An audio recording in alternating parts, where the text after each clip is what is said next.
And then they say, hey, Murph, the preacher wants us to stand up, man. And I go, okay, I ain't afraid of nothing. So that tough guy role staying in me as if it was that. I'm really being honest with you here, you know. I had a I hate your guts attitude, you know, and trying to act like I didn't care about nothing. Inside, I really was dying and longed to die. Anyways, then these guys said, hey Murph, the preacher wants us to go up to the altar, man. And I said, all right, I ain't afraid of nothing. And I was weaving and just really still a wreck. I don't remember the sermon, not one word, but they want me to go to the altar. So I went to the altar and he said, hey Murph, the preacher wants us to get on our knees, man. I said, all right. And what do you think I said?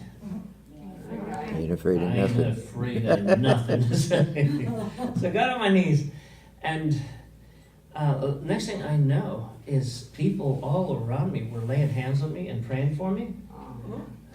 And I'm telling you the truth here now. In an instant, I came off of that drunkenness and the drugs.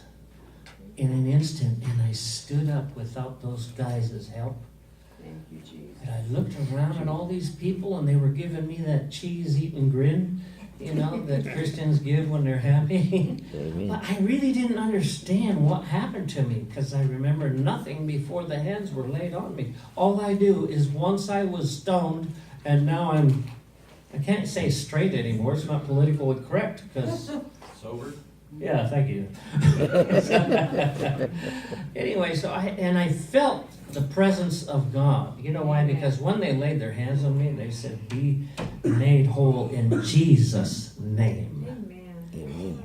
There's no other name whereby men may be saved. Greater is he within you than he that is in the world. The power of that name that day changed my life. Hallelujah.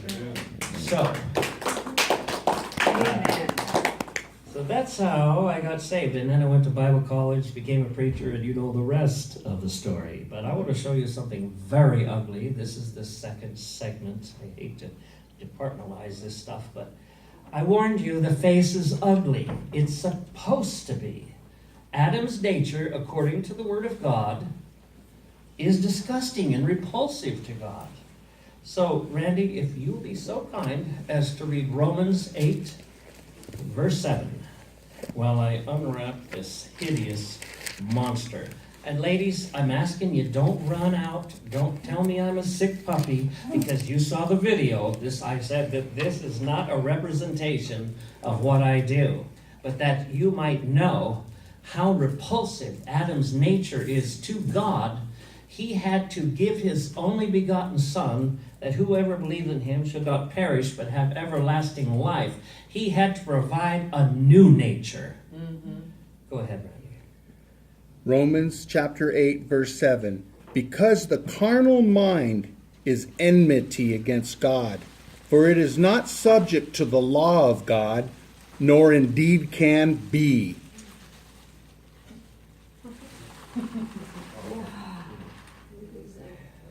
I warned you.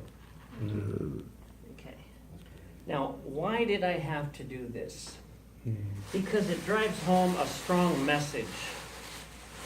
I did this as a young man, and I did it before in a different time in my life. And when my mother saw it, she said, "Son, you're a sick man." And so she didn't understand. I said, "No, Mom, you don't understand. This is a representation of Adam's nature. It's in fact repulsive to God." And she still didn't understand. But what I was looking up some definitions of Adam's nature and discovering what enmity means, like the flesh is enmity against God. It's really interesting. It says it's defined as hatred, hateful, hate for the enemy, like a wartime enmity of two nations or two natures. See, there's the Christ nature. That's what Jesus wants to do, is he wants people to